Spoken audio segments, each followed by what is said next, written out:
Hello, welcome back to NPC Stories. Parties find themselves in temples for lots of different reasons. Perhaps you have a cleric or a paladin in your party. Perhaps after a battle you need some healing. Maybe it's before a battle and you need to stock up on some healing potions. Or worst of all, somebody has died and you need them resurrected. Wait a minute, haven't we done this before?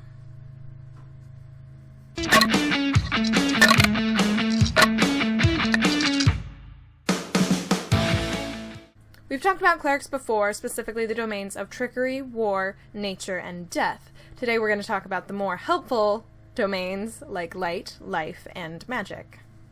Morning Lord Rise was born at dawn in a temple of a god of dawn, beginnings, and renewals, so he was just destined right off the bat to be a great member of their clergy. His mother promoted this destiny by leaving him to be raised by these clerics. He was a dedicated acolyte with an open heart and was easily welcomed and accepted by all of his peers. His lord's ways seemed to come naturally to him, and without meaning to, he rose through the ranks and became their leader. Rise is a shorter man carrying a little extra weight around his middle. His blonde hair has turned white with age, and his fair skin has turned tan from all of his mornings spent in the dawn sunlight.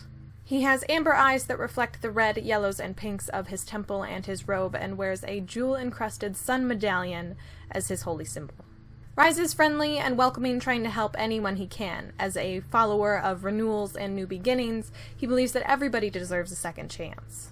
He tries to be optimistic yet realistic about the outcomes of his patients for the sake of their family and friends. And he offers charity whenever he can, but he knows the temple needs money to support its acolytes and all of their services.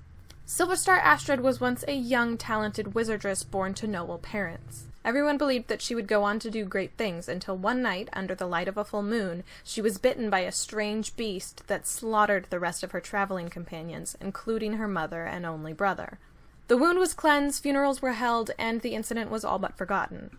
But as the next full moon approached, she found her skin beginning to crawl and her temper running wild. The night of the full moon, she found herself unable to rest, pacing wildly, and her heart racing so fast she thought it might burst. At last there was relief as darkness took her mind. The next morning she found herself, alone and naked, in a field of sheep that had been slaughtered.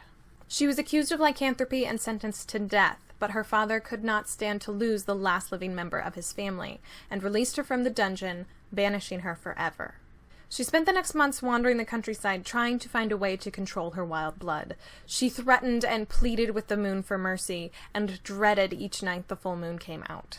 Eventually she was found by clerics of a goddess of the moon, and they took her in. They taught her control, and in exchange she has dedicated her life to them. Astrid is a woman of small stature, with light blonde hair, light blue eyes, and pale skin, as she never goes out during the sun.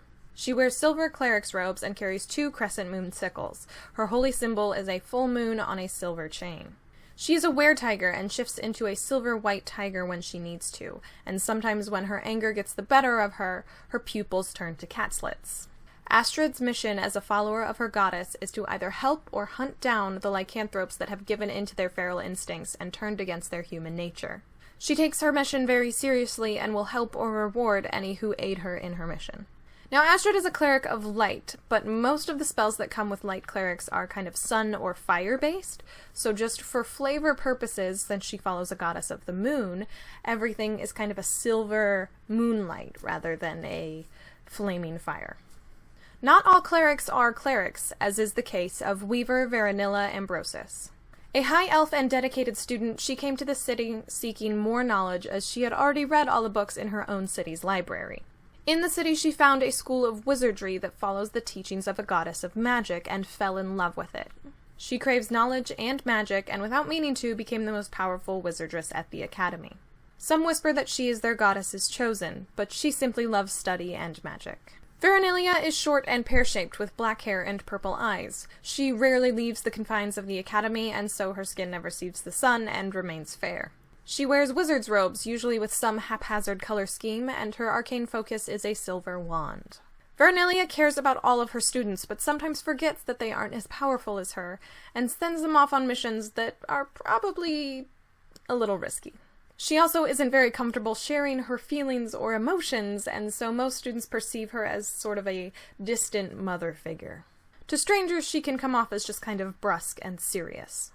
And there are some God-fearing people for you. As always, I hope this was somehow helpful or inspiring to you. You can let me know by liking this video, or you can follow me on Twitter at NPC Stories. If you want to see more characters in the future, go ahead and subscribe to my channel. Join me next week as I walk you through how I create my NPCs.